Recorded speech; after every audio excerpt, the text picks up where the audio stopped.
ओम शांति। कौन से बच्चे अपने माता पिता को बहुत दुख देते हैं?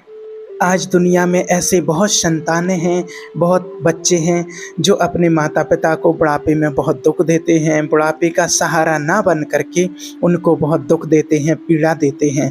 कई कई बच्चे तो ऐसे भी होते हैं कि जो माता पिता उनको पाल पोस के बड़ा करते हैं, अपना खून पसीना एक करके जिस मकान को बनाते हैं उसी मकान से उनको बाहर निकाल देते हैं, अपनी प्रॉपर्टी से भी बेदखल कर देते हैं। ऐसी भी बच्चे इस संसार में पैदा हो चुके हैं। तो आखिर क्या कारण होता है? कौन से वो बच्चे होते हैं जो अपने माता पिता को इतना दुख देते हैं, दर्द देते हैं, पीड़ा देते हैं? तो देखिए, जिन बच्चों के अंदर ये 3 अवगुण होते हैं और उन 3 अवगुण के कारण ही वो अपने माता पिता को दुख देते हैं। तो आइए आज जानते हैं कि वो 3 अवगुण कौन से हैं और किसके अंदर होते हैं, कौन सी संतान के अंदर ये अवगुण होते हैं। तो आप भी चेक करना कि आपके अंदर या आपकी संतान के अंदर ये 3 अवगुण तो नहीं हैं।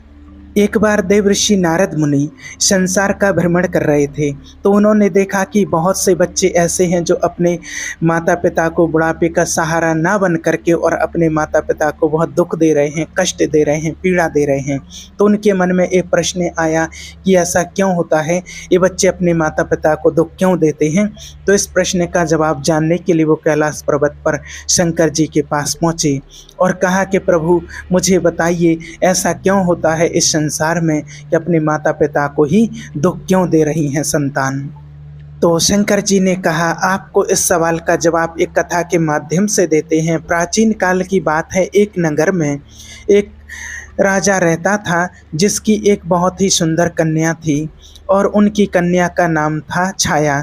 और उसको अपने ऊपर अपने रूप का बहुत घमंड था और माता पिता की वो शुरू से ही बहुत लाडली बेटी थी, इसलिए पूरी स्वतंत्रता के साथ खेली कूदी और पड़ी बड़ी थी।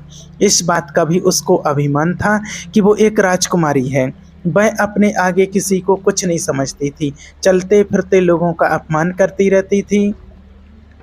तो देखिए, हर एक संतान को, बेटी हो या बेटा हो, ज़रूरत से अधिक स्वतंत्रता उन्हें बिगाड़ देती है और उन्हें बिगाड़ने में सबसे बड़ा योगदान उनके माता पिता का ही रहता है। बच्चे यदि मनमानी करने लगें तो माँ बाप को उनकी तरफदारी नहीं करनी चाहिए, बल्कि उनकी गलती पर उन्हें समझाना चाहिए। ज़रूरत पड़े तो डांट फटकार भी लगानी चाहिए। और बच्चे भी आपकी बात तभी मानेंगे जब आपने उन्हें बचपन से समझाया होगा, उनकी हर एक गतिविधि पर आपने नज़र रखी होगी, उन्हें आदर्श का पाठ पढ़ाया होगा, उन्हें अच्छे संस्कारों से सींचा होगा।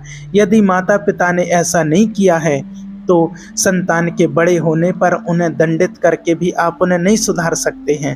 तब तो आपका समझाना भी उनके तीर के बाण की भांति चुभेगा और वो आपके बस से वो बच्चे बाहर हो जाएंगे। आगे शंकर जी कहते हैं कि उस कन्या के लिए जो भी रिश्ता आता था तो वह अपने दुष्ट स्वभाव के चलते वह उसे लौटा देती थी। उसके लिए ना जाने कितने रिश्ते आए और उसने सबको अपमानित करके वापस लौटा दिया, हंसी उड़ाते हुए। राजा भी बेटी की इन हरकतों से बहुत परेशान हो चुका था। एक दिन राजा ने बेटी छाया के लिए अपने राज्य में एक आयोजन किया और कई जगह के राजकुमारों और राजा महाराजा स्वयंवर में भाग लेने के लिए आए। सारे राजा महाराजा आकर के अपने अपने आसन पर बैठ गए। उधर राजकुमारी छाया माला लेकर अपनी सहेलियों के साथ राज्य दरबार में जा रही थी। छाया अपनी सुंदरता के घमंड में भरी हुई थी। सभी राजकुमारों को गौर से देखती हुई आगे को बढ़ने लगी। वह जिस भी राजकुमार के सामने पहुंचती थी उसे की किसी न किसी बात पर खिल्ली उड़ाती और आगे बढ़ जाती। सभा के बीच राजकुमारी की बातों से अपमान होकर वह राजकुमार सभा से उठ करके चले जाते थे। राजकुमारी एक मोटे से राजकुमार के सामने पहुंची। वह उस मोटे राजकुमार की हंसी उड़ाते हुए अपनी सहेलियों से बोली, हे सहेली, देखो इन महाशय को, इनका शरीर कैसा लग रहा है, जैसे किसी ने आटे का बोरा रख दिया हो। उसके शरीर की बनावट तक वो काफ़ी देर तक हंसी उड़ाती रही। वह राजकुमारी की बातों से लज्जित होकर के और दरबार से चला गया। इसी तरह राजकुमारी फिर अगले राजकुमार के पास पहुंच गई वह राजकुमार देखने में कुछ लंबा था। राजकुमारी छाया ने अपने कटु शब्दों से उसे भी खूब अपमानित करने लगी। देखो सहेली, यह तो कोई जैसे कि खंबा मालूम पड़ता है, इसे तो किसी चौराहे पर खड़ा करके इसके ऊपर मशाल लगानी चाहिए। राजकुमारी के अपशब्दों से पीड़ित होकर वह भी मुंह बनाता हुआ वहां से चला गया। एक राजकुमार की तो काफी बड़ी दाढ़ी थी। उसे देख कर के राजकुमारी बहुत हंसती हुए बोली, अरे सहेली, हमारे पिता ने तो स्वयंवर में लंबी दाढ़ी वाले बकरों को भी बुला लिया है। इसे तो मेरी जूती भी इससे विवाह नहीं करेगी। और राजकुमारी उसके रंग रूप और दाढ़ी की खूब खिल्ली उड़ाती रही, परंतु उस दाढ़ी वाले राजकुमार ने उसको लज्जित करने पर भी तनिक भी उसने बुरा नहीं माना उस राजकुमार ने, क्योंकि वह राजकुमार उस राजकुमारी से प्रेम करने लगा था। वह भी दरबार से उठकर चला गया। तो इस प्रकार से एक एक करके सारे राजकुमारों को बेइज्जत करके नापसंद कर दिया। ये बात उनके पिता को बहुत बुरी लगी। राजकुमारी के पिता ने सोचा कि हमारे इस लड़की ने तो इस दरबार में आए हुए सारे राजकुमारों राजाओं का अपमान करके इसको बेइज्जत किया है। इस लड़की को इसकी दुष्टता का दंड इसको अवश्य मिलेगा। गुस्से में राजा ने भरे दरबार में घोषणा कर दी कि भाइयों, मैं अपनी बेटी की इस हरकत के लिए आप सबसे क्षमा मांगता हूँ, और पर आज आपके सामने घोषणा करता हूँ कि इस कन्या का विवाह अब मैं अपने किसी राजकुमार से ना करके, किसी अपने आसपास या किसी भी राजकुमार से ना करके किसी भिखारी के साथ करूँगा, जो रोज भीख मांग करके अपना पेट पालता होगा और उसके साथ रहकर यह भी भीख मांग कर खाएगी, तो इससे अपनी करनी पर पछतावा जरूर होगा। राजा की ऐसी घोषणा सुनकर दरबार में बैठे सभी राजकुमारों ने राजा की बहुत प्रशंसा करी। सभी कहने लगे कि राजा साहब, ऐसी असभ्य असंस्कारी कन्या के साथ ऐसा ही होना चाहिए।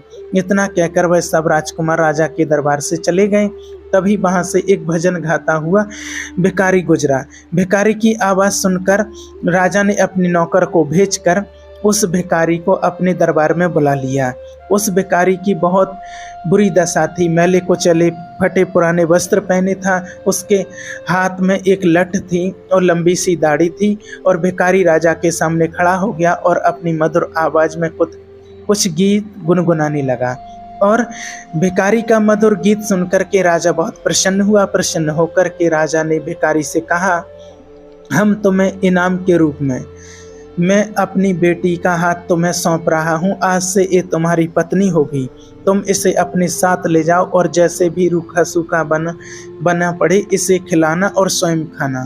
तो ऐसा कठोर निर्णय अपने पिता का सुनकर वो राजकुमारी बहुत दुखी थी कि उसके पिता ने क्या कर डाला। पहले तो उसने भिखारी के साथ जाने से साफ इनकार किया, पर राजा का ऐसा ही आदेश था, इसलिए उसे विवश होकर के उस भिखारी के साथ जाना पड़ा। राजा ने कहा, बेटी, तुमने किसी राजघराने में जाने का अधिकार पूरी तरह से खो दिया है। अब से यह भिखारी ही तुम्हारा पति है। इसी के साथ तुम्हें अपना जीवन बिताना होगा। अगर तुमने इसे धोखा दिया या इसका साथ छोड़ा तो तुम्हें मृत्यु दंड भी दिया जा सकता है। राजा ने छाया का विवाह उस भिखारी से कराने के बाद उसे अपने घर से विदा कर दिया। छाया रोती चिल्लाती अपनी छाती पीटती हुई भिखारी के साथ चली गई। भिखारी उसे लेकर खुशी खुशी एक जंगल में लेकर के जाता है। उसे जंगल में जाते हुए उस भिखारी जंगल में ले जाता उस जंगल में उस भिखारी की एक अत्यंत सुंदर कुटिया थी, और एक आम का उसने पेड़ लगाया था, और उस पेड़ पर बहुत सारे आम बड़े थे, अच्छे लगे हुए और पके हुए थे। तब राजकुमारी ने बाहर जाकर के देखा तो एक बहुत सुंदर और खेत है। छाया ने उस भिखारी से पूछा कि यह खेत किसका है? तो भिखारी ने जवाब दिया कि हे राजकुमारी, मैंने ऐसा सुना है कि यह खेत उसी दाढ़ी वाले राजकुमार का है जिसे तुमने अपने स्वयंवर में दाढ़ी वाला बकरा कहकर अपमानित किया था। पर आपका दुर्भाग्य देखिए, बदकिस्मती से मैं भी आपको उसी दाढ़ी वाले बकरे की तरह मैं भी लंबी दाढ़ी वाला मिला हूँ।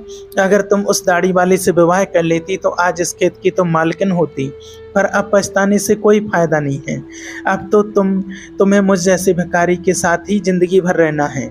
फिर कुछ दूर आगे चलने पर राजकुमारी को एक सुंदर फला फूलों से लदा एक बगीचा दिखाई दिया, और उसने कहा कि थोड़ी देर ठहरकर इस बाग में विश्राम कर लेते हैं। यह बात यह बाग किसका है? बड़ा ही सुंदर है। भिखारी ने उत्तर दिया, राजकुमारी जी, ये बाग भी उसी दाढ़ी वाले बकरे का है जिसका तुमने अपमान किया था, इसलिए अति शीघ्र विश्राम करके यहाँ से निकल चलो, वरना वह दाढ़ी वाले राजकुमार को पता चल गया तो वह हमें अपमानित करके भगा देगा। सोचो, अगर तुम उससे विवाह कर लेती तो यह बाग भी तुम्हारा होता और मुझ भिखारी के साथ तुम्हें नहीं आना पड़ता, पर तुम्हारा घमंड ही तुम्हें यहाँ ले आया है। तब इस प्रकार वो दोनों बातें करते हुए आगे को बढ़ते हुए चले गए। कुछ दूर आगे जाने पर वह एक सुंदर नगर में पहुंचे। ऐसा लग रहा था कि वह नगर किसी राजा की राजधानी हो। छाया ने पूछा, यह नगर किस राजा का है? भिखारी ने उत्तर दिया कि हे प्रिय, यह नगर भी उसी दाढ़ी वाले बकरे का है जिसे तुमने भरी सभा में बेइज्जत किया था। सोचो, अगर तुमने उससे शादी कर ली होती तो तुम इस नगर की रानी होती, हजारों दास दासियां तुम्हारी सेवा करती, पर तुमने अपने रूप के घमंड में आकर अपनी किस्मत फोड़ ली और मुझ भिखारी के साथ विवाह करके तुमने अपनी जिंदगी को दुखों में ढकेल दिया है। पर अब क्या हो सकता है, जो होना था वो तो हो गया है। भिखारी की ऐसी बात सुनकर के राजकुमारी को बड़ा पश्चाताप होने लगा। कहने लगी, काश अगर मैंने उसके साथ विवाह कर लिया होता। भिखारी ने छाया के मुख से ऐसी बातें सुनकर के और कहा नाराज होते हुए, राजकुमारी खबरदार, जो अब तुमने किसी दूसरे पुरुष के बारे में सोचा भी, क्योंकि अब तो तुम केवल मेरी पत्नी हो और मैं ही तुम्हारा पति हूँ। अब महलों के सपने देखना छोड़कर तुम्हें मेरे साथ मेरी झोंपड़ी में रहना होगा। इतना कहकर भिखारी राजकुमारी छाया को अपनी झोंपड़ी के पास लेकर पहुंचा, जो राजा के नगर से कुछ दूरी पर तालाब के किनारे बनी हुई थी। झोंपड़ी देख करके छाया को बड़ा क्रोध आया और कहने लगी कि कितनी बेकार सी झोंपड़ी है, मैं इसमें कैसे रह पाऊंगी? इसमें रहकर मेरा दम घुटेगा। मैं बड़े महलों की रहने वाली हूँ, इस छोटी सी झोंपड़ी में मेरा गुजारा कैसे होगा? भिखारी बोला, राजकुमारी, अब आज से यही झोंपड़ी तुम्हारा नया घर है और इसी में तुम्हें रहना पड़ेगा। छाया ने पूछा कि यहाँ पर तुम्हारा कोई नौकर चाकर नहीं दिखाई दे रहा है? झोंपड़ी की साफ सफाई कौन करेगा? भिखारी ने कहा, हे राजकुमारी, ये तुम क्या कह रही हो? मैं कोई राजा नहीं हूँ, ना कोई राजा का कोई बड़ा अधिकारी या कर्मचारी हूँ जो मेरे पास नौकर चाकर होंगे। मैं तो खुद एक भिखारी हूँ। मैं तो नौकरों से भी बहुत गया गुजरा हूँ। झोंपड़ी का सारा काम अब तुम्हें और मुझे ही करना है। चलो, अब तुम झोंपड़ी की साफ सफाई करो और मेरे लिए खाना बनाओ। मुझे बहुत भूख लगी है, चलते चलते मैं थक चुका हूँ। अब उस राजकुमारी को भोजन बनाना तो आता नहीं था, इसीलिए भिखारी और राजकुमारी ने मिलकर के उल्टा सीधा खाना बनाया और खा कर के दोनों सो गए।